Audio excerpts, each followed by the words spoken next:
અમદાવાદના ધંધુકામાં હત્યા બાદ ફાટી નીકળેલી હિંસાના મામલે સ્પેશિયલ ઇન્વેસ્ટિગેશન ટીમની રચના કરવામાં આવી।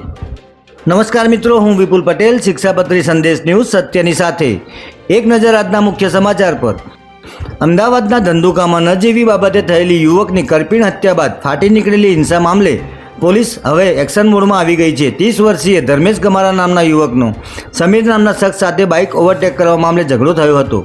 આ સામાન્ય બોલાચાલીએ ઉગ્ર સ્વરૂપ ધારણ કર્યું હતું। ત્યારબાદ ભરવાડ સમાજના લોકો સમીરના ઘર પાસે એકઠા થયા હતા। ત્યારે આ માથાકૂટ દરમિયાન રિઝવાન નામના શખ્સે ધર્મેશ ગમારા પર છરી વડે હુમલો કરી દીધો હતો, જેમાં ધર્મેશનું કમકમાટી ભર્યું મોત નીપજ્યું હતું। હત્યાની આ ઘટના બાદ ઉશ્કેરાયેલા ટોળાએ શહેરમાં તોડફોડ અને આગચંપી કરતા પરિસ્થિતિ તંગ બનતા પોલીસે સમગ્ર ધંધુકામાં લોખંડી બંદોબસ્ત ગોઠવી દીધો હતો। હત્યાની ઘટના બાદ ઉશ્કેરેલા ટોળા દ્વારા કરવામાં આવેલી આગચંપી અને તોડફોડને પોલીસે ગંભીરતાથી લીધી છે અને આ અંગે પોલીસે 125થી વધુ અજાણ્યા લોકોના ટોળા સામે અલગથી ગુનો દાખલ કર્યો છે।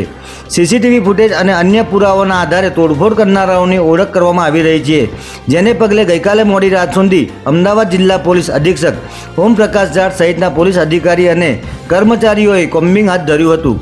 પોલીસે આ હત્યા કેસમાં સંડોવાયેલા 2 મુખ્ય આરોપી સમીર અને રિઝવાનની ધરપકડ કરી લીધી છે। ત્યારે સમગ્ર મામલાની ઊંડાણપૂર્વક તપાસ માટે આજરોજ આઈજી દ્વારા ડીવાયએસપીની અધ્યક્ષતામાં સીટની રચના કરવામાં આવી છે।